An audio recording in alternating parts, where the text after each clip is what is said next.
asalaamaaleykum mbokk yi xarit yi safo Yoff Média Info ñu ngi leen di nuyoo di leen ziara di leen baalu àq di leen baal di am mbégte ak contentement si ànd gi ngeen di ànd ak ñun ci seen émission Nay Leer rek te muy dalal Aziz Gningue di kenn koo xamante ne nii doon nañ ko dégg si gawar gi xam naa dañ koy bàyyi mu nuyoo ak askan wi su ko defee ñu tàmbali askan wi Aziz nuyu nañ la.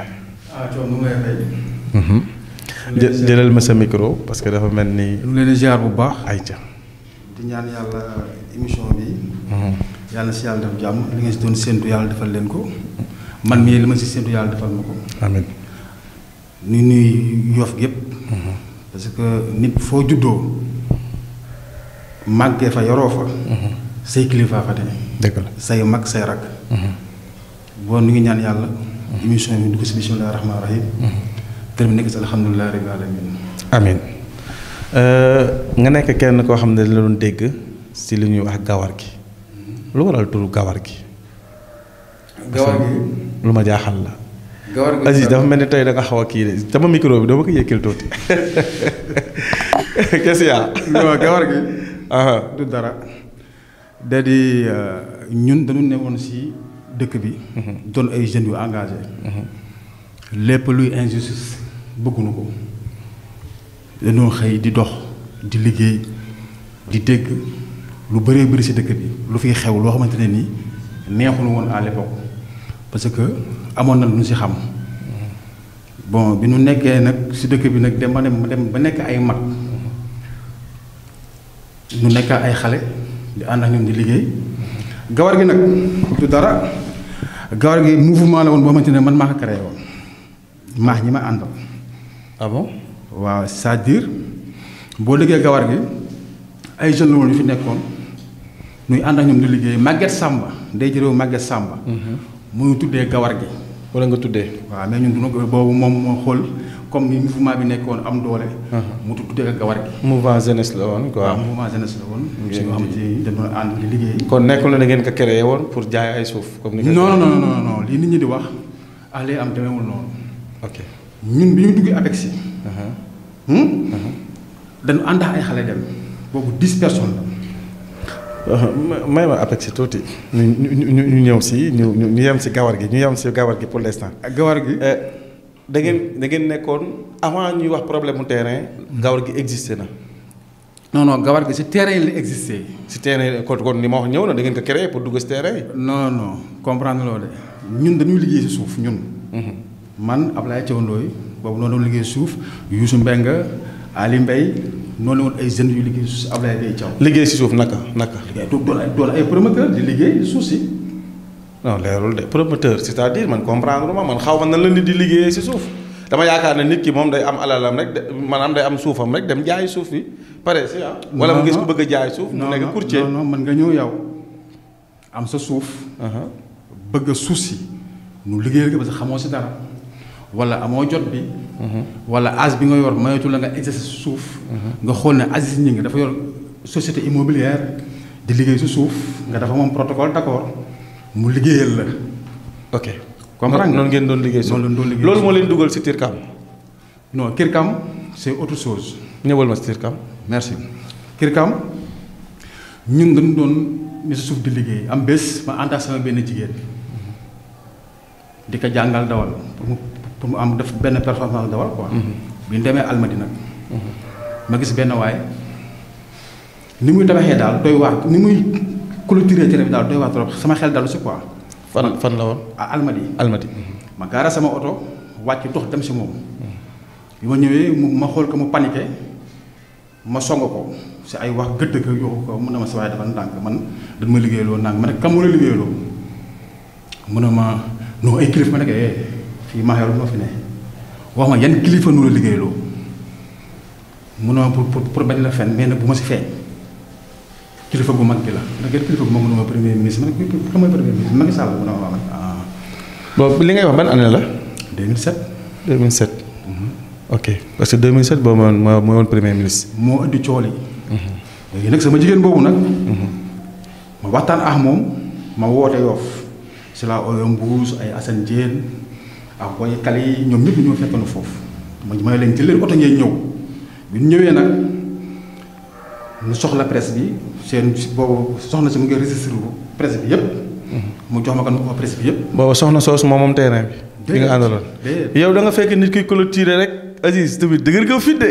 non du dëgër fit xam nga lan la xam nga ñun suñu suuf noo ko moom xam nga man taw ma kaw la. waaw mais Almadi. waaw déglu ma la Almadi ko moom lébu yee ko moom de ab tukulóor moomu ko ab séeréer moomu ko ab njaago moomu ko lébu yee ko moom. léegi bi nga oowee gars yi foofu nu mu mujjee. gars yi ñëw bi ñëw ñu toog ma def conférence de presse ci kaw terrain bi pour xamal leen ne dañ ne premier ministre bi moom terrain bi moomu ko baay bi xam nañ ne baay fictif la du baay boo xamante ne nii bu jaar ci yoon la mu song ak affaire bi nag def buzz def bëm. mu def ko à la une.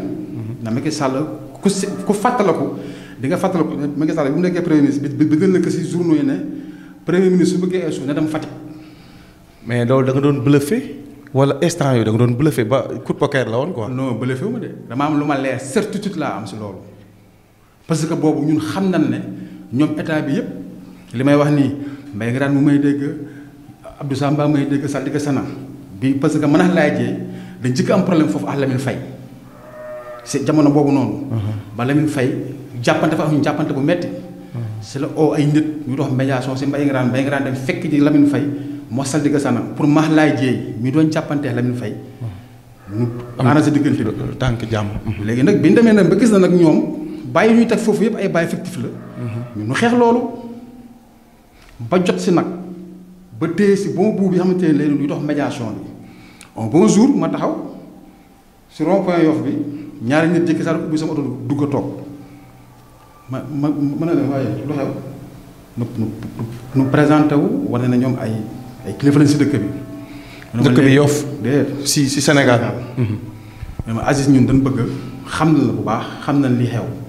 mais comme kilifa gi moo soxla terrain léegi pour nu dàmpaleen 25 millions ngi nii ma ne leen non man du géré wu ma lii man homme de terrain laa man terrain bi laa géré man géré wu ma affaire administration nii ay affaire négociation am na ko ko géré.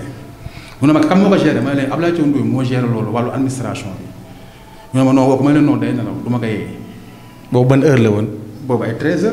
13h ma leen du ma ko yee. mais boobu da nga doon jaay neex. quoi parce que boobu xam nga ne yaa jekkoo quoi. waaw boo jekkoo ay 25 millions ci terrain Almadies man du ma d'accord loolu. ok man dépassé naa loolu. ok dépassé naa fu may gëree ay 25 millions. ma ne leen noonu da ngeen di bàyyi ba Ablaye yeewu non non da koy oo yee ka ma ne leen du ma ko yee noonu si laa tapé envoyé laay message laay oo Mbaye Sakh. Mbaye Sakh Diop oo ma man na ma kan moo ñëw foofu rek ñoom ñu wàcc dem. bon après nag c'est la affaire bi nag commencé nag di dox normal nag jël forme bu baax. mais lu tax ngeen oo Mbaye Sakh Diop ba Rufisque lan la doon ci mbir mi moom. parce que Mbaye Sakh Diop boobu moo fi ne ànd ak Macky Sall di liggéey. waaw mais c'est-à-dire que lu tax moom quoi lu tax ngeen moom oo ko moom. parce que Mbaye Sakh Diop c'est-à-dire ñun oowuñu ko de boo xoolee terrain bi ñu ko songee dem ba cooli bëri. dañu oo prémature. si lañ jëlee mooy sama li nga dégg ma koy wax fan si dëkk bi. si lañ jëlee. ànd ñun ñëpp dem suñu négociation ñu toog waxtaan bu ñu toogee waxtaan noonu nag léegi dañ leen boolee benn kilifa ngeen dem xool yi benn superficie pour fay nu quoi. am na solo mbokk yoo xarit yi yéen si émission Nay Leer mais dañ leen fàttali problème Tirkam problème la bu sérieux bu kilifa Yoff nekkoon di demalante. mu amoon benn blocage bu si am si deuxième versement bi dinañ si ñëw. mais lan moo jotale terrain Almadies ak Tirkam foofu ñëw fa directement ma dégg. merci. Kirkam bi ñu opposé kilifa gu mag gi ba njël intention pour fay mu see nu fay Kirkam te bi ñu koy fay dañu doon xooloo superficie bu am bu Dakar ñun noo proposé ne leen fay la ñu Dakar suñuy suuf da nga ko jëlee Dakar bon Dakar ngeen ñu koy fayee. comme moom soxlaa na terrain boobu. tey jii ki fi nekk ministre Abdoulaye Daouda Diallo bi fi nekk ministre des finances. Daouda Diallo. moom laa àndal man. moom Ablaye Thiaw. ñu ñëw si site bi Yoff fii Ouest Foire di wër fu nu fay moom si boppam mu ne man de lu ma leen doon conseillé mooy fii bu la fi jëlee li ñu fay du mat dara fu ma soñoon ngeen dem si àll bi am na benn morcellement bu ñu initié fan yi bu ñu war a defar fan yi bu tudd Kirkam yéen leen fay jëkk a jox. kan moo leen xelal loolu. Abdoulaye Daouda Diallo. Abdoulaye Daouda Diallo. seen àndee na jóge Yoff delluwaat prémature. ok ñu def négociation yi ñu ñëwaat bi ñëwee ñu proposé ñu 12 hectares à Kirkam. léeg-léeg dimension bi ñaata la woon. léeg-léeg 5000 mètres carrés la woon rek. 5000 mètres carrés ngeen wéccu ko 12 hectares. waaw 5000 mètres carrés la woon rek parce que dafa amoon ay ñu bëri ñu fa am. ci la benn président bu may bañ a tudd fii si dëkk bi am na fa kañaan am na fa. ok léegi nag bi ñu fay 12 hectares yi nag nekk si man ma ci ko jaay naa ko 2 fois Kirkam. 12 hectares yi. 12 hectares yi jaay naa ko 2 fois avant ñu moom terrain bi dañu oo laay na ma Aziz boo bëggee affaire bi bu ñu bëggee affaire bi gën a yaatu na si dugal Wakaam Ngor Yoff ma ne ko déedéet. kuy laay Ablaye Thiaw Ndoye. Ablaye Thiaw bi yére affaire administration bi. ok ma ne ko laay bu man ànduma si loolu mu ne ma lu tax ma ne ko lii dafa mas a am dal na suma maam Talla Diagne man liggéey na ba tollu fenn fi ay waa Yoff ay Wakaam jóg di ko opposé fii si cité poste bi tey ma ne ko yeneen loolu laay bañ mu dal nu ëllëg da nga koy bëgg a jaay Yoff opposé la Ngor opposé la Wakaam opposé la te duñ xam les tenants et les aboutissants ñun li ko duggaloo woon dèjà bi ñu waxee ne ñu defar CCOD bi dañ ñëw jël jàllaay Yoff Laayeen jël ndey ji réew Maguette Samba jël Baye Jal Thiaw papi Babou Thiaw mii tey parce que terrain bi 7 personnes noo ko moom Abdou Aziz Ñing Ablaye Thiaw Ndoye Babou Thiaw Papis Ñing bu bàyyi Cerno Ñing Ndoye Sow Thiaw Laay bu jabari Ablaye Diouf Sarr yaa ngi dégg Thiaw Laay bu Baye Ablaye Thiaw waaw xalif général des Layènes waaw ok Ndey Baas parce que Ndey Baas li gi su dugal den dem ba un certain moment oto yi ñu yor dëgg la certes baax na mais moom comme dafa moom ay oto yu baax yoo xamante ne nii bon organe la te ñun bëggoon nañ background boo xamante ne nii tey bu taxawee ñu xam ne ñii duñu ay xale ok ñu ànd dem prémature mais Ablaye Aziz foofu man dama am problème ban problème nga am mooy yéen ni ngeen xarañee si wàllum suuf parce que yàgg ngeen si naka ngeen mën a accepter ñu di leen jox Kirkam si loo xam ne yéen a ko xeex en commençant par vous ñu weccoo ko ngeen di si def collectivité lébu te yéen ngeen moom seen yëf.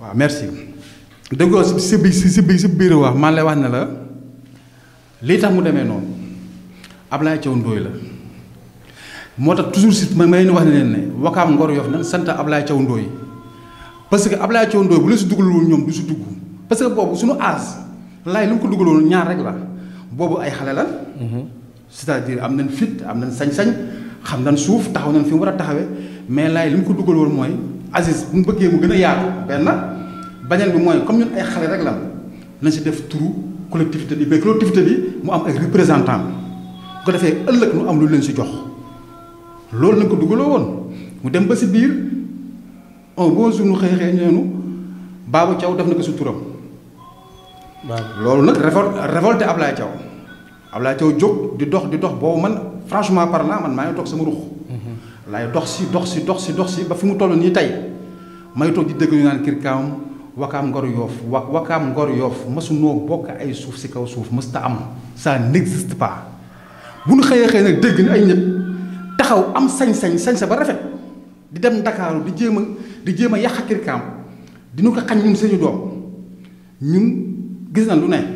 mais lan moo indi problème mu Kirkam bi ñu jaayee ko valeur 4 milliards et poussière 800 millions xaw ma je sais pas. am première tranche bu dugg. ñu bloqué deuxième tranche. bon si diggante frais Yoff 52 56 la. gars yi xam nañ loolu. mais loo xam ne nii la comme ni nga ko waxee Wakaam Ngor Yoff moomuñu ko. nan la si Yoff amee sañ-sañ di jot première tranche ñeneen ñi di bloqué deuxième tranche. non Yoff jotul première tranche. Ablaye Thiaw Ndoye moo jot première tranche. Ablaye Thiaw Yoff mandaté ko woon. xaaral tuuti foofu moo wax la Ablaye Thiaw. Wakaam Ngor Yoff gépp noo ko mandaté. Wakaam Ngor Yoff ñëpp noo ko mandaté. yaa ngi dégg. bu baax nit ki nag dafa am loo xamante ne nii. nit doo réer la fukk for fukk. doo réer la fukk for fukk. parce que moom moo leen si dugal te loolu rek ma wax la. waaw moom moo leen si dugal. moo tax ma ne la doo réer la fukk for fukk. di nga am lu la neex di nga am lu la naxari xam nga tey Kirkam bu fekkoon ne demewul ni mu demee ñi tey Ablaye Thiaw dugal si woon ay collectivité léegi wax yooyu heure bii dépassé nañ fii heure bii dinañ jaay terrain bi ba lekk ko bu mu jeex kenn du ko yëg. léegi lu indi blocage bi. blocage bi li nga indi ay nit du waa Yoff de maa ngi dégg ñu naan waaw dafa déglu maa ngi dégg ñu naan waaw dafa am ñu jóge Yoff dem bloqué Kirkaam def opposition nangam ñooñu mën nañoo bloqué transaction xam lu tax. déglu bu baax li ma lay wax. Aziz est-ce que yaa ngi suivre suñu émission yi day leer. maa ngi koy suivre bu baax. ah kon demal continue. yaa may dégg. waaw. amul kenn si ñoom. ku mën a opposé Kirkaam xam lu tax. bind leen ay lettre dem si notaire bi man mës a gis sa doomi dëkk yow. man. musuma gis loolu si àdduna. man Kirkaam. waaw bu say doomi dëkk nekkul si yoon rek. non ñun ñàkk noo nekk si yoon. mais yéen bi ngeen xësee ba def collectivité la bu ngeen ko ñàkk moom. non ñàkkunu ko xam nga su ko ñàkkoon nan lay dem. bon ñoom tey jii ñu xam fa la Kirkaam toll mais ñooñu ñëpp dajale leen xamuñu fa Kirkaam toll Yoff gépp ñi taxoon jugoon di opposé ñëpp amul si kenn ku la mën a wax ne la Kirkaam fii la toll. bon kay war nga xam ne boobu ñoom moomunu kii moom du laajte te man ñëw ma si émission bi. léegi tubaab Kirkaam fu mu toll. du ma ko wax parce que tey jii. waaw donte la lekkuma si 100 francs. waaw. tey Ablaye Thiaw jaruñoo Kirkaam moom kese. Ablaye Thiaw jaruñoo Kirkaam moom kese. yow première quittance bi njëkk lekkoo si dara. non loolu du ma si sori. mais dégg naa jot nga si benn as millions yu garaaw. non man ñëpp xam na ne man Aziz. du ma kuy daw ay wax. baax na loolu defe naa ne leer na côté boobu li nga si wax defe naa ne mbokk ya xarit ñu ngi suivre mais beneen bi gawar gi ngeen créé gawar gi Aziz ñëw ñu fal Jaraaf Mbaye Nguirane maa ngi koy nuyu au passage sama xarit ngeen darka rek song APEX Aziz loolu tamit foo leen ko teg. bi ngeen di song APEX en 2006 2007. lu tax ngeen ñëw rek song APEX pour mën a jaay si terrain yi pour bluffer gars yi lan moo taxoon. non ñun du ñu rek dal si kaw APEX. yéen ngeen créé fi kii APEX du def assemblée. c'est-à-dire boo suivre c'est-à-dire da nga suivre c'est normal nga laaj da ngay laaj da nga may déglu ma expliquer.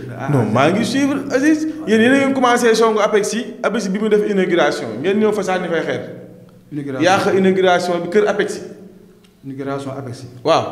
non li nga wax ni maîtriser woo ko de. ak baa ko maîtriser. APEX ñun juguñu ñëw rek dal si APEX. looy def. ñun dañoo judd doon ay xale. APEX bi nga koy sos. boobu 1 an la am. bi ñuy sos APEX. 1 an la am. ok waaw loo bëgg wax foofu. waxin la rek. waaw maanaam APEX bi nga koy sos man xale bu tudd. xale bu 81. waaw saa dal CI.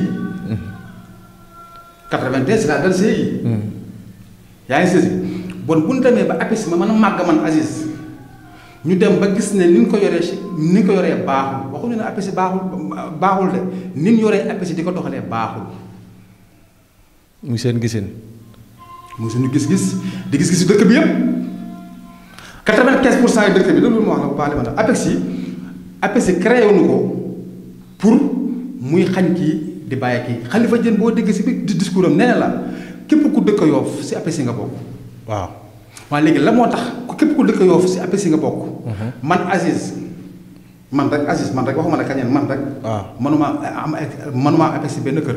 maa samay moroom yu bëri ak samay mag yu bëri ak samay yaay yu bëri ak samay papa yu bëri. waaw mais Aziz yéen li ngeen jaay si terrain yow boo amul terrain si yow la de.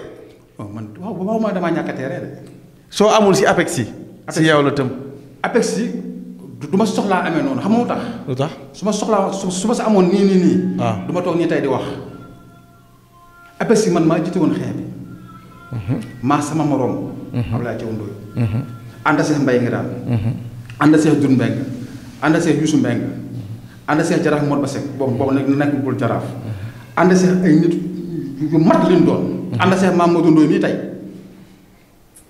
yaa ngi dégg. ñu nekk si na leen assemblée générale la ñuy demandé ñu bañ. ñu xëy ñu topp dëkk bi yëpp ñu def genre meeting information di leen informer waa dëkk bi. Tongoor Ndinaat Laayeen Daago daan fépp dem fa wax waa dëkk bi dégguñu comprendre ñun li ñuy def. mais boobu waa dëkk bi xamuñu yéenay kan yéen da ngeen nii rek si da ngeen mbubboo ne si kër dëkkam lañ dëkk si lañ bokk d'accord si ngeen bokk waaye ñëw rek mag ñi dénk ay nit mbir ngeen ñëw loolu ñu dénk ngeen bëgg ko fuxati seen loxo ñoom ñu résister ngeen bëgg a jaay seen ñu résister ngeen diaboliser leen ak dëkk bi. déedéet demewul noonu de.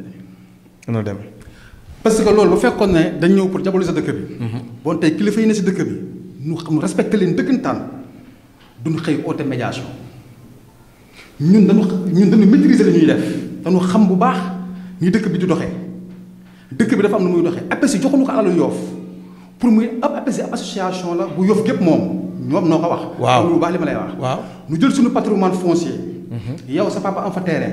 am titre foncier privé. ñu def expropriation maanaam jël ko ci moom état jël ko ci moom. jox ko APEXI. mu def ay aménagement concerté ñu am lu ñu jox famille bi dàmpa famille bi. famille boobu dafa am concept bu tax mu nangoo ñàkk titre am jox ko APEXI. waaw. lu dëgg. waaw léegi ñun bu ñu defee concept boobu ñaan nu may leen famille yi ñëw nu waxtaan ak famille yi jël seen alal restitué leen ko am sa tuuti ñoom ñu jël terrain yi war ko jox waa Yoff tey nu maa ngi dégg nu ngi demandé extension waa nan def nii pour Yoff Yoff ba leen joxe extension yàgg na mais tey joxe mi si boppam parloo ngi si bien sûr joxe mi APEXI si boppam terrain yi si boppam di ko joxe. waaw parloo mu ngi si biir parce que mu tax coom tey yow da nga am kër APEXI. man déedéet man boobu fekkuma fi. waaw loolu seen kër yow ba mu daj. kan ma fa am APEXI. suñu kër. kenn amu fa APEXI de si li ba xam. bëri nga si moroom nag ñi fi taxaw ñëpp ñi fi toog ñëpp amoo si kenn ku sa mag wala sa papa wala sa rakk am nga APEXI. APEXI dem nan ba ñun ñëpp moo ne woon problème mu Yoff mu am benn mythe bu nekk si dëkk bi ñun nag ñu jóg ñun bu ñu jógee parce que dëkk boo gis dafa am yoon. waaw loolu li nga wax am na dëkk boobu dafa am yoon APEXI mu ngi doon doxal yoon quoi qu'on puisse dire bon à notre connaissance. képp ku bëgg si terrain bi dëkk Yoff da ngay ñëw di verser nu ko mane. mais loolu am dimbal la. bu sa versement jotee ñu jox la terrain. mais nag waroon naa continuer. waru woon a yem si ñenn ñi daa waroon a tas dëkk bi. Ngor dama lay wax rek zone de station Ngor village. waaw amul génn kër. bu amul si parcelle Ngor yi amul. mais nag il faut nga xam benn affaire. Ngor dañoo copier si APEXI xam nga bu fekkee APEXI moo fi jiitu Ngor seen station yooyu APEXI moo ko jiitu fuuf. mais Yoff moo jàngal ñëpp doguma la. waaw doguma la Yoff moo jàngal ñëpp ba si fare Yoff yi nga gis nii. waaw noo jàngal caare yi. waaw ñoom ñëpp si ñun lañ copier roy lépp. waaw zone d'extension si ñun la ko ñëpp royee mais ñun noo gën a échec. non gënuñu échec. yow bien sûr parce que kii copier si yow dina gis sa faay du ko jël lu baax li lay jël. bien sûr mais yow mi njëkk a def. waaw man nga am ay faay yoo xam ne xëy na sax doo ko bàyyeegul xel. mais faay yooyu nag bu la si indilee ñu ñëw na la yee la si loolu na la am ngeen faay. Birame Gningue dafa dox si médiation bi Mbaye Ndoye banquier dafa dox si médiation bi man Ablaye Thiaw Youssou Mbengue Birame Gningue noo ànd ba si Mbaye Ndoye banque islamique boobu cool yi Yoff yëkkaguñ ko sax ñuy comprendre dëgg xam dëgg li may wax ñuy dox di négocier ñoom ñu taxaw fi ñu taxaw na ñett. mais nag Aziz nañu waxante li fi ne. muy lan. Mbaye du moins APEXI ñoom la ñu fal. ñoom la mag ñu jox mag ñoo leen nangul. ñoo leen jox zone d'extension bi. ñu waaw ak lan. lépp loo xamante ni foncier la bu Yoff moom. ñoom lañ jox autorisation pour ñu gérer lool. bien sûr. waaw donc kon ñoom nii seen xam-xam toll doxalin ni ñu mën a doxalee lañ koy gérer. yéen bi ngeen ñëwee da ngeen war a bootu si ñoom mais pas ngeen di diranteeg ñoom mbagg di leen def ne li ngeen. non ñun amuñu ko ñuy diranteel mbagg xam nga amuñu ko ñuy diranteel mbagg. ba pare ngeen dugg si zone boo xamante ne ñoom ñu ngi fa nekkoon di lotissé ngeen commencé dagg di jaay di maye. waaw xam nga. di maye officiellement di jaay officieusement. non ñun man musuma fekke dama lay wax rek. waaw li may wax day leer parce que ñëpp ak may setaan. Yoff képp ak may setaan. xam nga tey bu ñu toogee diaboliser Aziz diaboliser Ablaye Thiaw APEXI ba mu daj doo fa gis fa Ablaye Thiaw Ndoye jaay doo fa gis fa Aziz ñi nga jaay acte de vente je suis signé monsieur Abdou Aziz ñi d'avoir vendu sa parcelle à temps doo ko dégg doo ko gis. APEXI écologie jaay leen foofu. APEXI écologie nag voilà foofoo neex fi nga laal nii foofu ma neex nag. ñëwal foofu. foofu laa sa war a waxee. zone écologique. dañ ñëw mu nekk un pays ça appartient à une famille Sine Diop pour muy leer. Ablaye Samba moo yoroon terrain boobu am si possession coutumière. njabootam nu may dégg. Ablaye Samba dëkk Yoff màggee Yoff doon fi kilifa mu di ko néewal doole si alalam.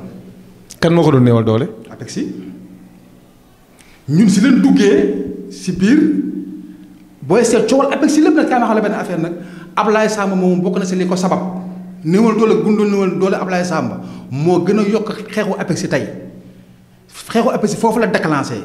si Ablaye Samba. waaw man ak Ablaye Thiaw. est-ce que waaw demal.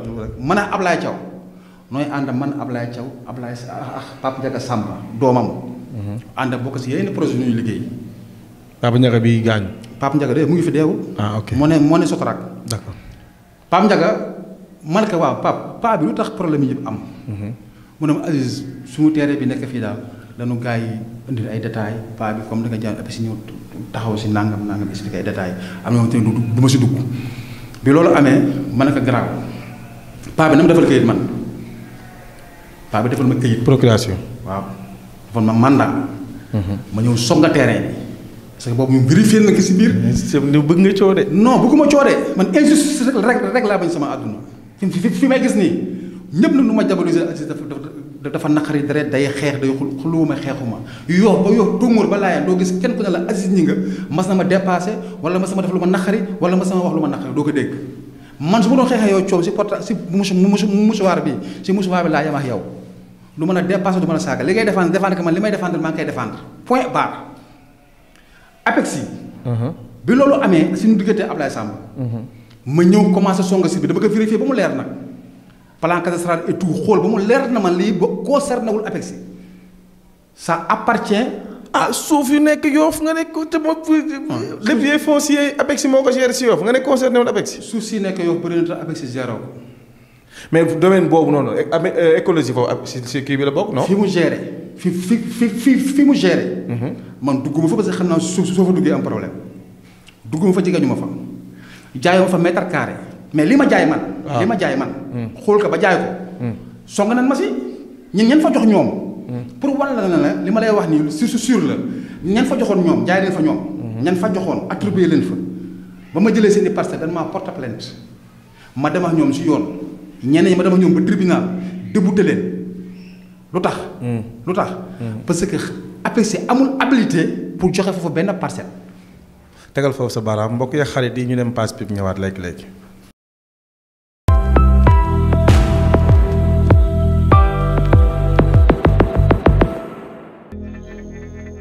Vous l'attendez, il est là devant vous. Personne n'a plus besoin de perdre du temps ou de se fatiguer. Mondo Pressing est là pour vous faciliter la tâche. Mondo Pressing est une enseigne de pressing 100% écologique utilisant l'aquanettoyage. Un procédé ultra moderne et adapté à tout type de vêtements d'intérieur ou d'extérieur, quelle que soit la fibre, même les plus délicats. Leur technique de nettoyage à l'eau avec des produits lessiviels biodégradables et 100% naturels vous garantit aussi non seulement une grande sécurité pour tous vos textiles fragiles ou élaborés, mais aussi des couleurs éclatantes, une fraîcheur parfumée, un toucher agréable et des résultats de nettoyage exceptionnels tout en préservant l'environnement. Mondo Pressing yamul ci loolu kese dafay def aqua nettoyage di def blanchisserie di def repassage maanaam dalay paaseel say yére ba mu tàlli ñeret di ngay gis pili di gis muy rafet di def traitement de tâche maanaam di dindi bépp tâche boo xamante ne si dafay nekk ci yére yi service express la dalay defal livraison bi à domicile jarul ngay sonn doo tardé. mbokk yi xarit yi ñu ngi ba tey seen émission nay leer di dalal Aziz Gningue kenn koo xamante ne nii membre fondateur la si gawar gi nag nekkoon benn mouvement wala mu nekk benn mouvement boo xamante ne vraiment soosu pour attaquer APEX comme ni ko gars yi di waxee mais Aziz ba tey ñu ngi nekk si seen problème ak APEX. yaa ngi doon expliquer sànq si APEX écologie mais des fois dañuy dégg ngay wax ngay expliquer problème mu fii terrain état la. nan la état di amee terrain si biir zone boo xamante ne nii domaine coutumier la. APEX bi mu ñaan kan la ñaan. non APEX ñaanul de. si non état dafa naroon jaay doole Yoff. déedéet APEX daa ñaan. kan la ñaan. daa ñaan lu may. waaw sa yëf di nga si ñaan. moomul woon lépp de daa am lu mu moom am lu mu moomul li mu moomoon. waaw li waa Yoff moomoon. dañ ko joxe. mooy ñi fa amoon ay titres fonciers privés APEX sans état fan la jëm.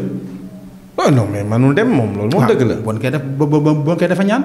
léegi yéen fii si APEX si xaw ma si extension la xaw ma ñu koy tuddee ginnaaw Megsi bi. ginnaaw Megsi bi mooy titre bu war a moo wàcc ba foofu. mais foofu yéen a ko doon yéen a ko morcelé. non morcelé foofu yëpp. ndox waa APEX dafaa joxe nu joxe fa. non APEX dafa commencé di morcelé ngeen ñëw jaxase foofu. déedéet APEX daa joxe. yéen ban légitimité ngeen am pour joxe foofu. wax dëkk Yoff rek am carte d'identité Yoff comme ñëpp. waaw mais loolu doy na waar ah. doy lu waar de. beneen bi yéen. dañoo dégg da ngeen créer benn haut conseil des notables. parce que APEX yi coutume bi la àndandool parce que Yoff coutume bi moo ko géré. coutume bi ànd ak APEX di liggéey macha allah. yéen ngeen bëgg a dal seen kaw. créer seen coutume bopp. dal seen kaw. non demewul noonu sax APEX ku dul ndombi tànk ku dul ndombu tànk yaa nga wax léegi yaa ne APEX mag ñi ñoom lañ jox. waaw léegi bu ñu demee ba ëpp dëkk régime bi fi ne comme tey régime Macky Sall wala régime Abdoulaye bi fi nekkoon neexul dëkk bi waa dëkk bi la fi teggi teg fi Abdoulaye Wade. waaw lii nag xam nga lan la association la bu nekk Yoff yor alalu Yoff nit ku ne am sa droit nit ku ne am sa droit de regard nit ku nekk am droit d'information APEX informé wuñu kenn ñu ne informé mooy ñoom ñi fay dem di dagaan ñun daagaanuñu kenn ñun dañ toog xam APEX yor seen i kayit yor seen règlement intérieur yor seen lépp mu am commission d'attribution bu fi nekkoon de attribuer terrain yi ñu ne Yoff ku dëkk Yoff na nga ñëw joxe un geste symbolique ñu jox la parcelle Yoff tey loolu moo la APEX tey zone d'extension bi. waa Yoff yi matuñu 100. mais est-ce que amul waa Yoff yu jaayaat.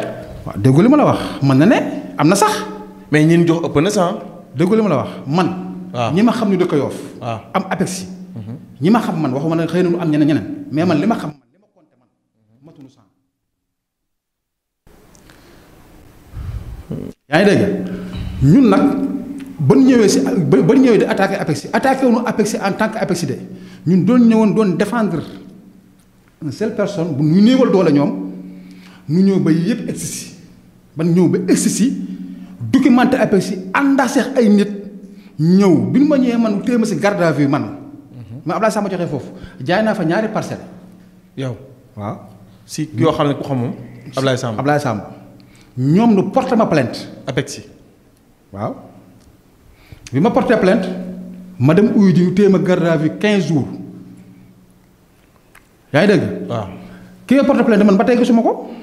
mais lu tax ñu téye la garde à vue. waaw de loolu rek booba colonel Assane commissaire Assane Ndoye moo fi ne téye ma 15 jours bi sama client bi ñëwee di liggéey ñoom ñu opposé que ba pare bàyyi ma ak client bi client bi ñëw porté plainte ma remboursé client bi su saa si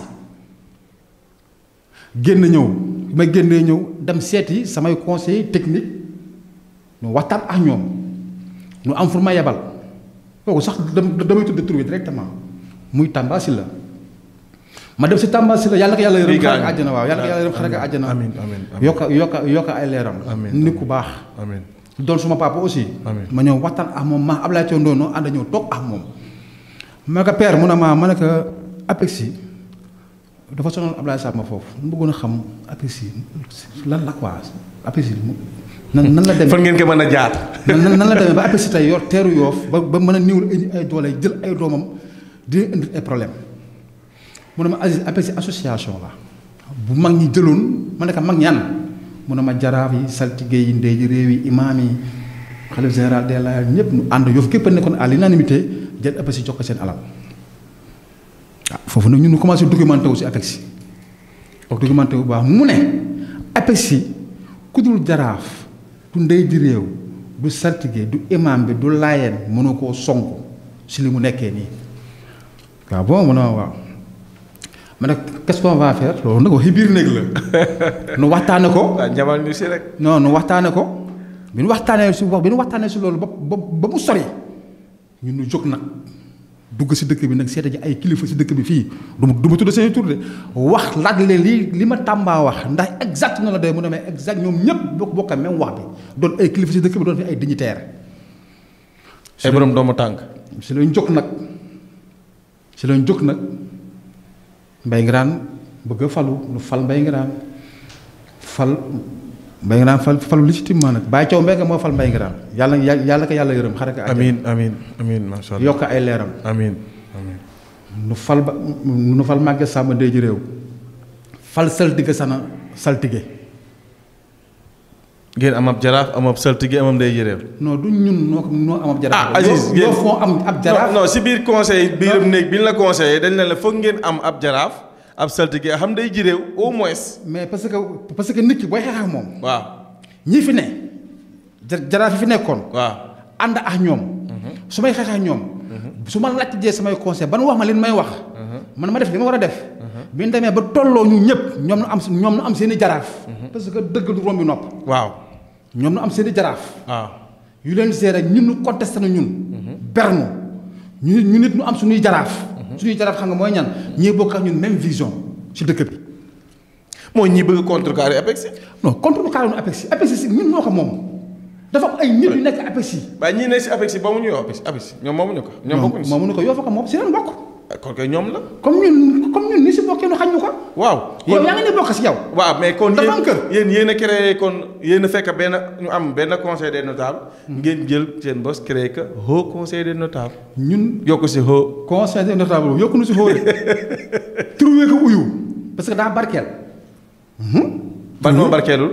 ah bii fi liggéey plus de ñaati année. yow tam Aziz non APEX ngay wax yow man waxi association. non maanaam yéen di ngeen créé benn haut conseil des notables. haut conseil bi boobu ñaata jaraaf fa nekk si dëkk bi.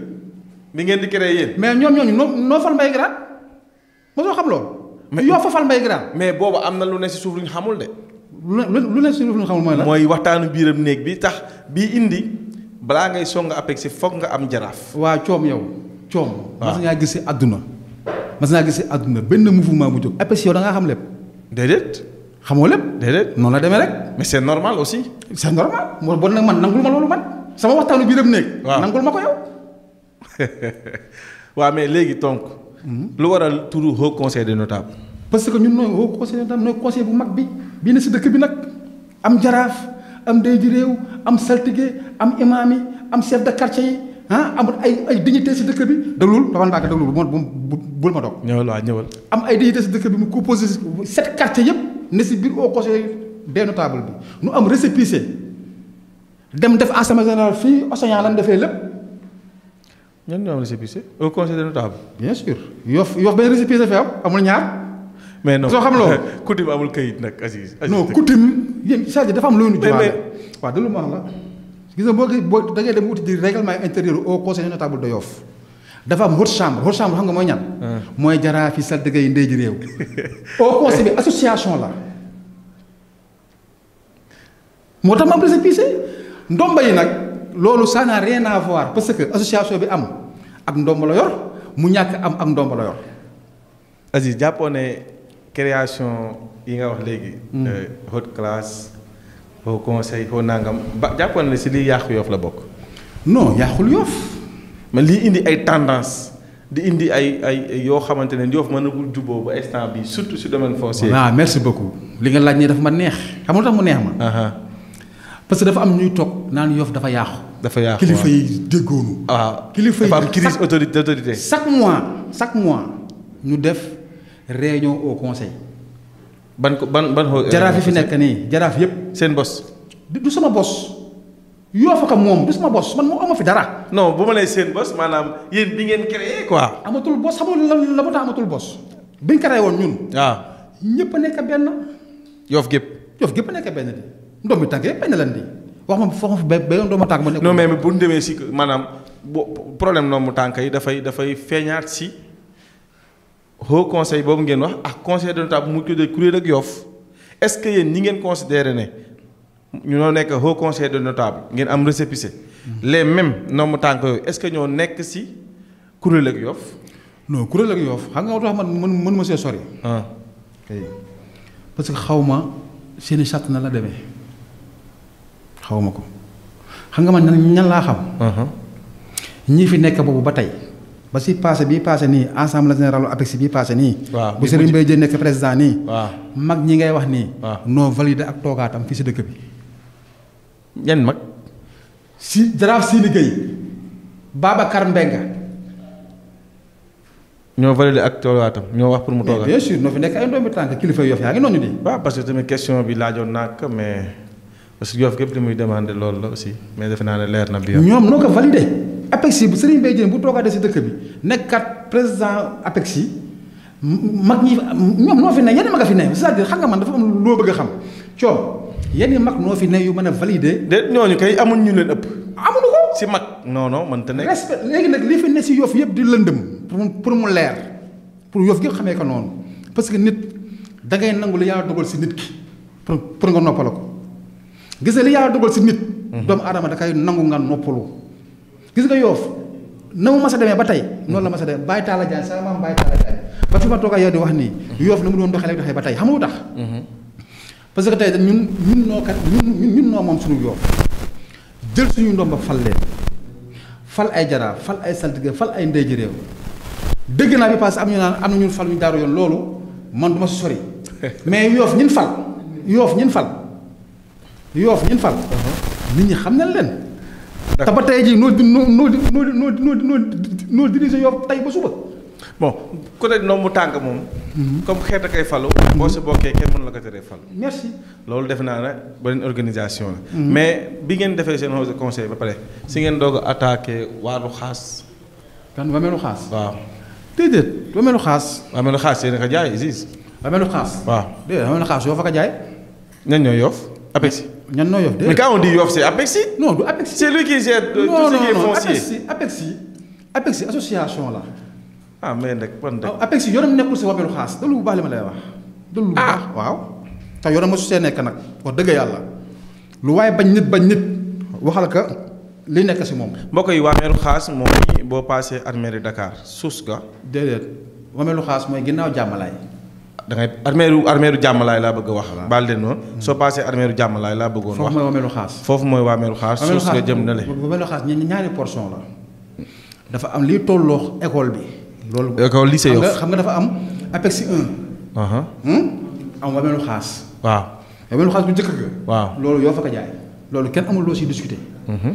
beneen wameelu xaas ngir attaqué deuxième bi. ñun deuxième bi ñun noo ko defar. defar si naka. ñoo ko terrassé defar ba mu baax ba mu tàlli. mais aussi yéen itam da ngeen fit de yéen da ngeen di fekk loo xamante ne nii xam ngeen ne bu ñu jaayee première bi. mais baa nga jëlulee. waaw baa nga jëlulee. ñu jox ko dëkk ak Fatick comme ni moo demee nii. mais ñi fa dëkk nii dëkkuñu Yoff. ñi fa dëkk nii. ay benn ñoo fa dëkk Yoff. waaw mais attention dafal doucement man du ma defar sama site ba bu baax fare sama xaalis fay samay machine fay lépp Yoff moomul foofu. kon yéen Yoff la nekk nag man Yoff laa dëkk nag am naa droit demander fenn ñaan ko nu may ma ko. mais aussi kon yéen a boole woon ci terrain CM bi yéen a ko bëggoon jaay foofu yëpp si la bokk. non CM bi. lycée Yoff CM bi daa am fu mu yam maa ngi dégg si dëkk bi ku nekk. non maanaam terrain bi daan defee. éducation physique. fa ngay wax déglu rek su ma déglu rek di nga dégg normal. aywa ñëwal. wameelu xaalis bi ko defaree. waa Fara Yoff dañ ñëw opposé nu ñu opposé. man ban Fara Yoff bii fi newoon. fi newoon à l'époque. bii jiitu 52 bi quoi. waaw bi leen jiitu. ok yu ñëwee du ñu opposé ñu dafa ñoom ay bras de fer ñu dem ba teere bi duggal laayeen ëttëb laayeen ëttëb Seydina Limaamu faran rek lay terrain bi mu def homologation de partage waa laayeen jël nu jël jox waa Yoff. mooy ki ngeen jël jox waa Fara Yoff bi. waa Yoff Fara Yoff. waaw ñi opposé woon ok waaw ñu jox leen seen wàll. ok ngeen def ko 3 parties ñu ne Yoff ka moom. d'accord parcelle na mu nga fa man liggéeyatuma parcelle fu mu ne sama yoon nekku si man daal li ma moom man max ñi ma àndal ñun jël nañ suñu yëf te kenn nag gisaguma si ñi sa jaay bëriwul ñi sa des nag fa leen dëkk am na lu ma ne boo demee tey si suñuy kilifa ñun. am na ñu jaay suñu mouvement bi ñi fa amoon. waaw ñii dañ jaay ñii dëkk. léegi nag bi ma jógee nag man ak Abdou Samba. Ablaye Thiaw président au conseil Abdou Samba. Ablaye Thiaw ñu dem dugal di régulariser si ginnaaw CS bi la fa desoon. boobu ay nit ñu ko doon ay nit ñu fi dëkkul. ñu ko doon prétendre di ko pour bëgg ko jël. c'est la Abdou Samba mi nooy ànd 24 heures sur 24. 3 mois Abdou Samba nuy dox ban am si këyit. terrain bi. waaw ginnaaw CS bi gis noonu. daa am këyit mooy terrain yi lycée Yoff fa lañ doon defee éducation physique. daa am këyit. loolu avant ñu koy clôturer la woon. waaw laa amoon këyit. këyit. déglul Souleymane la may dëgg mouvement bi ne xaw ma ànd defar Yoff. ànd defar Yoff. xaw ma ànd defar yàq Yoff. donc dégguma ànd defar Yoff. xaw ma ànd defar Yoff xaw ma ànd yàq Yoff ñoom bi nu songee ñu dem ak ñoom justice. kon yéen a leen porté woon plainte. waaw bien sûr. parce que ñu dañu yor këyit. mais yéen foo leen jëlee këyit nooy mën a def am terrain boo xamante ne nii terrain vague la Yoff moom terrain bi ngeen ne wutal këyit mu nekk lu privé. Yoff su ko moomoon état du lu si jox këyit Yoff li mu moom. coom doo fa dem man du ma fa dem. waaw mais terrain boobu bi ngeen koy wutal këyit kan moo ko moom. kenn moom état. DPM bi la nekk di. état tamit am na doole day ñëw. non DPM bi la ne lépp luy DPM état ka moom. domaine maritime. mais domaine maritime tamit kenn waru kaa tabax. ah kay demal Tongoor demal virage. non le fait que ñu tabax ka taxul mu légal de. ah kay te ñu la si kayit lépp lu la jox kayit légal na état lépp lu mu la jox kayit rek légal na. non mais. état lu légal du si joxe kayit. léegi ñoom ñu songo foofu pour ñoŋal terrain bi pour xale Yoff fii di jànge foofu ngeen porté leen plainte Aziz. déedéet xam nga àdduna. waaw. ay wax da nga koy wax ni mu demee. ah déglul ay wa ñëwal. ab xeex. Yoff ñun dañu yàgg xeexante suñu biir. suñuy maam ba tey nag nu ngi xeex suñu biir suñuy maam ba tey. waaw loolu moom yàgg na. mais du tee nu ànd bokk ndey bokk baay. waaw. bu ñu dëjee tey su ko toj la ñëppay dem. ñëppay dem. mais ay intérêt la ku si nekk sa intérêt ngay défendre. dëgg la. boobu ñun bi ñuy régulariser foofu di ko régulariser ba mu sotti. mu dem tribunal ba gañe leen. Abdou Samb bi ma ñëwee nag Abdou loo wax dana bàyyi ko ak ñoom déggoo ma de te pourtant moo si am këyit ña fa doon taxaw di wax di kii nii amul si kenn ku ñu si mën a woon tere liggéey loolu. mais nag Abdou Samb tonton Abdou Samb. Abdou Samb mii Diouf Abdou Samb mii ndëkk Njuufeen. yuur waaw. dafa rek la fi nekk xam nga yuur ñoom dafa rek la fi nekk. waaw macha allah. moom moo tax ke laalul terrain boobu ña say topp di wax nag naan dafa am ñu ñëw di jël terrain bi fii dafa am ñu natta fii yooyu yëpp c'est des faux problèmes. non mais loolu c'est lu récent la li ñu wax ne dañ ko bëggoon jaayaat am na ñu doon commencé dina tax di. jaay kan la ñoo xamuñu. jaay loolu daa mën a ne. kii di terrain boobu man Aziz nga ñàkk naa fere bu ma nekkee si ab terrain liggéey ko ba mu sotti ma war kaa lekk ma keneen ñëw di ko lekk sama ginnaaw manul ne loolu mais Yoff nag ku soxla ñàkk Yoff moo ko soxla. ngeen bàyyi. mu jeex. mais ñoom bi ngeen leen di porté. mais tey kër gi ma si yor man. ordonnance bi bii ma si yor. saa bu ma neexee exécuté ko saa bu ma neexee exécuté. ba nii. dégg nga li ma la wax xanaa këyit du ay caaxaan. mais nag tey Yoff bu soxlaayee samay doom noo fa ne di jàng ak say jarbaat. ak samay jarbaat. bon tey lépp loo xamante ne tey day jëmale Yoff si kanam man si laay doom si laay xëy si laay doom ñi ne man dafa lekk alalu Yoff ni ma wax fan laa lekkee alalu Yoff mosuma lekk alalu Yoff aw ma si soxla sax. si. Aziz nag sa tur sàppi na si dëkk bi Aziz ñi nga. mënta ñàkk nag ku si motooy. yow ma soo jaay terrain bu Yoff moom. nag ku ko gis ñëwal fekk ma fii tekk sa kaw taabal ji ku mas a fekk fu Aziz ñi nga jaayee suuf ak terrain bi Yoff bu Yoff moom daf je suis signé ma si Abdou Aziz ñi nga jafar fan sa parce que à temps andil ma ko nga tagal ma ko si kaw taabal ji. mais mouvement gawar gi moom jaay na fu terrain bu Yoff moom. gawar gi mouvement gawar gi si yow so wala si yow ñi nga fondé la bokk. gawar gi ay waa Yoff lan dëkkunu ba ngaaj. fii ba ngaaj. dëkkunu si àll bi Yoff lan dëkk di. nu jël alalu Yoff jox leen ko defal leen ay attribution ñii tabax ñii jaay dem tabax seen kër si biir dëkk bi dëkkal seen yaay seen baay xatoon nan. mais mën nañ jàpp ne loolu Aziz ñi nga moo ko def. kooka la. loolu mën nañ jàpp ne Aziz ñi nga xam nga ne man damay assumer lépp man ragaluma dara xamul tax ragaluma dara parce que fi ma jëm dama ko xam te mosuma tooñ te du ma tooñ man du ma tooñ kenn dugal Yoff Tongoor ba Laayeen doo gis kenn ku ne Aziz ñi nga ma tooñ doo ko dégg mais nag Aziz ñi nga nag bokk na si am mouvement wala bokk na si ñun au conseil de notable gis nga ay gawar yi ngay dégg noonu loolu aw tur la dooguma la même bu ma dog gawar yi ngay dégg noonu loolu aw tur la ça n'a rien à voir ak au conseil des notables de Yoff gawar gi aw tur wu nit wax tudd ay xale la man du ma gawar man xale au conseil des notables de Yoff laa woon di ma yónni di ma mission yi di ma procurer. mooy dox conseil bi ñoo doon yónni. di ma yónni di ma procurer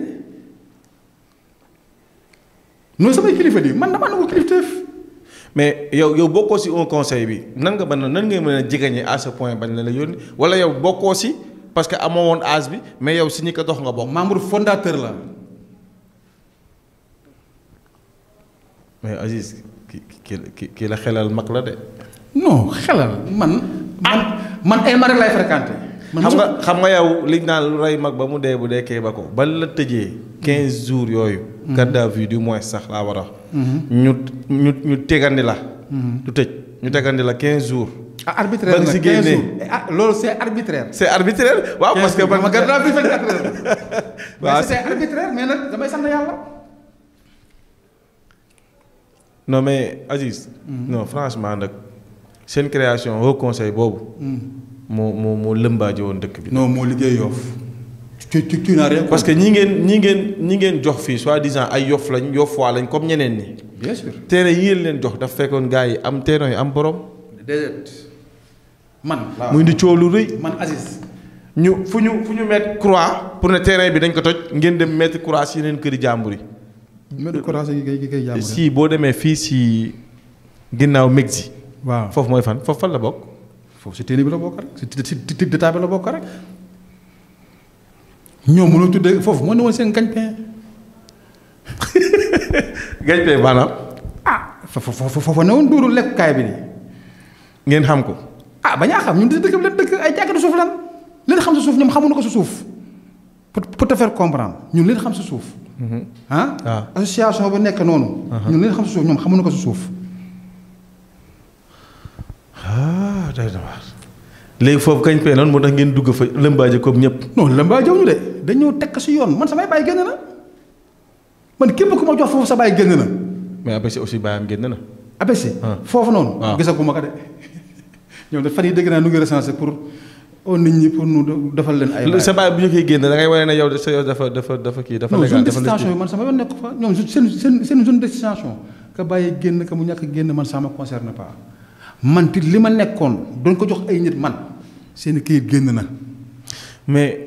Aziz du ñu jeexal te wax ne si problème mu Diamalaye. Diamalaye fi mu nekk ne ma doon du jour. te man maa ngi dégg problème bi yëpp dégguma si Aziz. yaa ngi si biir wala maa ko jiite. yaa jiite Diamalaye. est-ce que man nga si wax man ngeen si wax dara. waaw loolu leer nañ. Diamalaye. xam nga man Tadiane sama maam la. waaw. sama maam la tey ndomba gi muy takk tey mën naa koy takk. kon yow jaraaf nga doon. bu wér bu kenn dul werante. parce que. ñu dem ku naan ba ko yokkoo ñëw fii Baye Talla Diagne dafa liggéey foofu cité poste yëpp Baye Talla Diagne dafa liggéey moo ko titré liggéey li ko Yoff mu leer nañ mu xeex sax ku ne nag wax dëgg yàlla. Yoff nangul ko lépp nag mu xeex ko ba titré la lépp. jël ko restitué ko Yoff. moom Baye Talla Diagne. waaw delloo ko Yoff si anam bu rafet nag yaa ngi dégg. ñu dem ba ay nit ñëw fa di prétendre état ñëw jël fii ku ne jël ñii jël fii état bi ñii jaay fii ñi ñu ñëw soog a dal si kaw terrain bi. maam Maodo Ndoye maam Maodo Ndoye Abdou Ndoye Diagne Ndaanu Diagne moom ma Diagne yàlla yàlla yërëm noo toog kër tonton Abdou Ndoye Diagne ñu waxtaan pour su xeex loolu ñenn ci wakar Baye Talla Diagne bi ñu defee loolu ñu somb sit bi ñu dem ba si biir ñun maam Maodo am problème. ñun ñi àndoon noonu. ñun ñi àndoon ñu ñëpp. am problème Maam Maodo Ndoye. ñu am problème Maam Maodo Ndoye Maam Maodo Ndoye àndaax ndombi tànk yi. mais boobu conseiller la daal. déedéet. conseiller la daal waaw. est-ce que. ñu jàkkaarloo di xeex ba dem tribunal ci terrain Diamalaye bii waaw dafa am na ñoom te nit ñi dañuy wax rek xam nga duñu xam au juste si histoire ni mu demee pour mën a régler problème boo xamul histoire ni mu demee mënu ko régler te tey Yoff dañuy wax rek duñ créer dara du nit xeex ba mu sotti rek du sotti am borom. Diamalaye nu ñoo fekk état def si ay boo dox si festi building dox si coopérative bi dem jox ko Namora dem di ko tabaxal ay kër fële sa Malika joxe si ay bàyyi am ay échange yoo xam ne ay waa Yoff lan bi ñu demee nag ñun comme Badiane suñu xarit la war mën a Ablaye Thiaw Ndoye xeex bi mu demee ba métti ñu dem béy moo yoroon dossier béy bi nekk crédit gain crédit yi tey moo yoroon dossier bi tribunal man maa demoon Tamba Sylla Babacar Mbengue Mor Ba Seck Maam Maodo Ndoye ñu ñëpp a dem juge bi joxe instruction jàmmalaay ba ma fay jaay boobu cóolu jógul. yow nii. maa jëkk a jaay jàmmalaay. si état bi li état bi jël. te lu baal ma lay wax nii. ba dafay xeex man maa fa newoon di xeex Ablaye Thiaw Ndoye Jibril Mbengue Ndoye moo juf Samba doomi papa Alaaji Samba nuy xeex foofu boobu Yoff kenn jugul kenn xamul lu xew ñun nuy bañ ñoom ñu jël suñu di ko jaay yu def li leen neex ñu ñëw song ko xeex ak ñoom ñu dem nag ba affaire bi dossier bi àgg fenn fi ñëpp dox si wax dëgg yàlla acteurs yëpp xeex si bi ñu demee nag ba mu toll si joxe terrain bi nag ñu ne receveur des domaines Serigne Moussa Diop préfet sous des Almadies au conseil des notables sama waa kër maam Talla Diagne maam Maodo Ndoye ak les commissionnaires muy man Ablaye Thiaw Mbaye Pënd ñoo toog les procurateurs yi ñu joxoon procuration foofu ñoo toog ñu def homologation de partage devant receveur des domaines yaa ngi dégg Ngor Almadies gi ñu séddale terrain yi jox waa kër Paye Talla Diagne jox maam Maodo Ndoye jox ñi si doon dox mooy ñun ñi man Ablaye Thiaw Ndoye ah Mbaye Pënd waaw bi gaañu yàlla na ko yàlla yërëm xare ko àjjana jox Yoff aménagement concerté lañ ko def terewul ña fa amoon ay boo jox nañ leen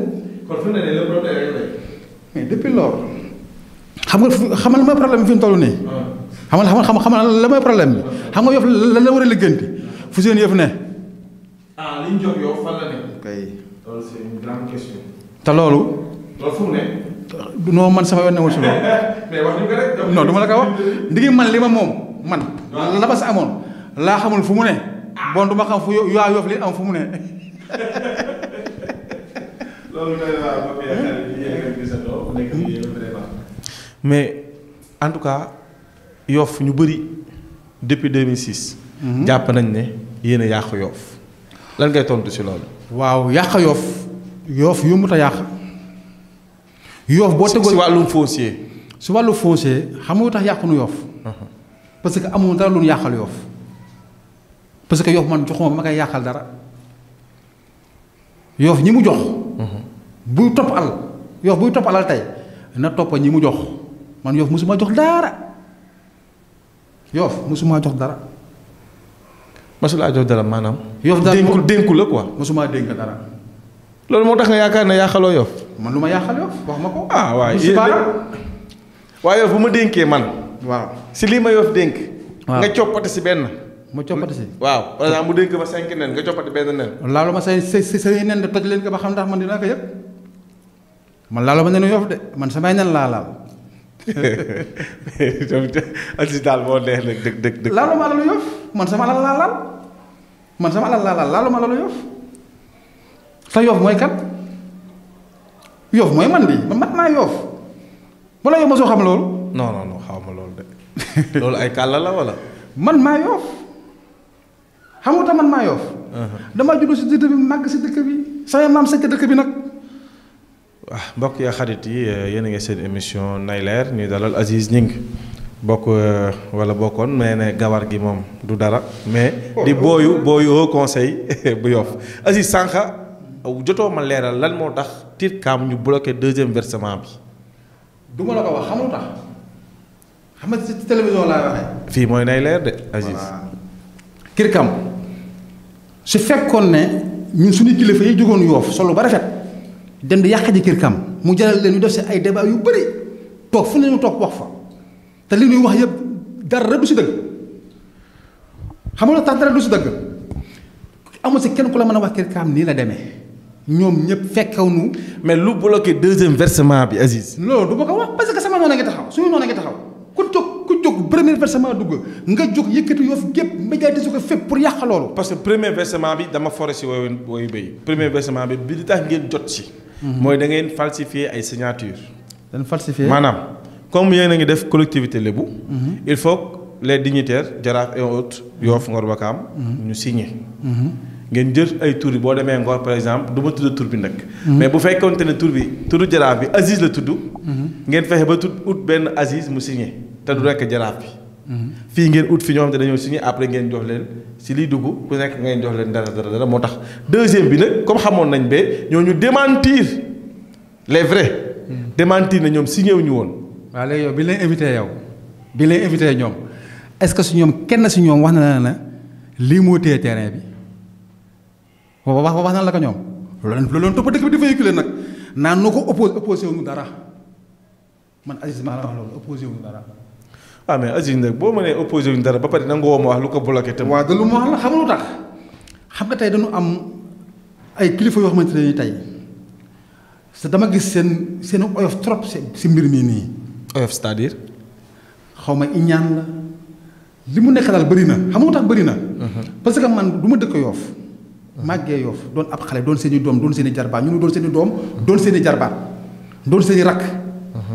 rayante benn mbir mu sotti ku képp ak ñoom ñi fa toog ñëpp ku si nekk leer na la yoo xamul sa kër kaam dara. mais ñoom est-ce que xam nañ processus bi nga wax yëpp depuis le début est-ce que xam nañ. loolu xamuñu si dara ba ku ko si xam. bi ma duggee si panel bi passé. nga xam ne exact histoire bi nan la demee. te tey nu ngi tooñ ay doomu Yoff fii di leen tooñ di leen wax lu ne lu ñaaw lu ne noo lekk kirkaam noo def te moomuñu kirkaam ñoom kirkaam ay nit yu dëkk Yoff noo ko moom ay jeunes yu dëkk Yoff noo ko moom Abdou Aziz Gningue Ablaye Thiaw Ndoye Saw Papis Gningue bu bàyyi cer na Gningue Thiaw Laay Nday Baas Baabu Thiaw ñii noo moom kirkaam leer na mbokk ya xarit yi yéen xam nga tey APEX tey doguma la te yàlla boo yàlla dog xam nga APEX tey doon Ablaye Thiaw Ndoye ko moom doon Aziz Gningue ko moom da nga naan Yoff ko moom waaw Yoff lu mu moom aw turam moo siy nekk Ngor lu mu moom aw turam moo siy nekk Wakaam lu mu moom aw turam moo siy nekk lii nag ay jeunes yu dëkk Yoff liggéey ko si ba nu nekkee xale ba sax bi jaaw tey jii noo moom seen yëf te ñoom bi leen oowee ñoom ñëpp am oo leen ñoom nga leen la moo bloqué kirkaam doo ko déet man wax nañ ma ne ñoom ñoo bloqué kirkaam c'est archi faux noo ko bloqué na ko nan dem débloqué ko Yoff soxla na 4 milliards. ah bien sûr. waaw bon kenn ka jël ji comme nit ki kay bu. non première tranche bi. dëgg de mooy 4 milliards. waaw bu ma juumul 800 millions bu ma juumul ah. waaw de lu mais en tout cas 4 milliards yu teg la. de lu ma la première tranche bi. de lu ma la ni koo yónnee xale boo ko yónnee. si sa alal. nga yónni ko. mu dem di jëli ji alal ji. nga yónni ko mu dem ñëw. di la sàkkal loo siy am. bon war nga xam ne moomu kii moom kenn du ko sàkkal lu muy am. loolu moom dëgg la. kii moom kenn du ko sàkkal lu muy am. boo war nga xam ne moomunu. Wakaam Ngor Yoff sur moomoon. kenn du leen sàkkal lu ñu siy am ñoom. dëgg la lan mooy kàddu gu mujj. kàddu gu mujj sant Yoff gépp di gërëm waa Yoff gépp di la xamal ne bon ñun nekkuñu si Yoff pour di yàqal Yoff dara ñu xam dëggantaan. xam ne na mosunoo yàqal Yoff dara. nit ñi nag mbir bi nag dafa yàgg na noo waxal lu bon nu noppi rek. parce que xam na ne tôt ou tard dina leer. tôt ou tard que ñu même bu ñu deewee yow ma la xëy bu ñu taxawee dina leer ñun mosunoo yàqal Yoff dara mosumaa jaayal dara Yoff. lu tax nga xaar ba heure bi di doog a wax. waaw parce que di doog a nangu wax. xam nga lu tax parce que wax dañ ne wax ka fa mu jotee. man kilifa laa fi si dëkk bi. ku mu neex ku mu naqari. dëgg la kon nag wax ku bañ. dëgg la ma xam fi lépp nag. lu bëree bëri ma xam ko su Yoff nag muy si coutume bi muy ni alul dëkk bi ju doxee xam lépp. documenté wu bu baax nag nu naam ma bu baax nag man ne si mag ñi ba tey te juutal bu fa ma sa jóg. parce que mag ñi dafay jóge ñun noo nekk ci mag ñi ëllëg. weer. loolu la di sant nag si émission bi kontaan naa trop. macha allah di ñaanal yàlla seen affaire bi télé bi gën a yokku. amiin. li ngeen bëgg li ngeen sëmb lépp yàlla defal leen ko. amiin di gërëm Yoff gépp nag. ku ma wax lu la déranger maa ngi lay jéggalu yàlla nga jéggal ma rek parce que jóguma si lenn lu dul leeral. te des na sax yu ma waroon a leeral yu bëree bëri des na. mais nag comme émission yi moom dafa am heure am fu muy yem. waaw mu yemale ko fi rek. sant yàlla bu baax lu jóge jeewul jugu fa. mbokk yi xarit yi vraiment ñu ngi sant suñu invité bi ci disponibilité bi di ko jaajëfal bu baax a baax mu nekkoon seen émission Nay Leer ñu doon ci dalal Aziz Gningue doon waxtaane problème mu APEX yi gawar gi Tirkam lépp loo xamante ne ni soxal na Yoff rek mbokk yi xarit yi dinañ ci ñëw incha allah ñu di leen jox dig daje ci beneen numéro ci beneen invité asalaamaaleykum wa rahmatulahi taala wa barakaatu.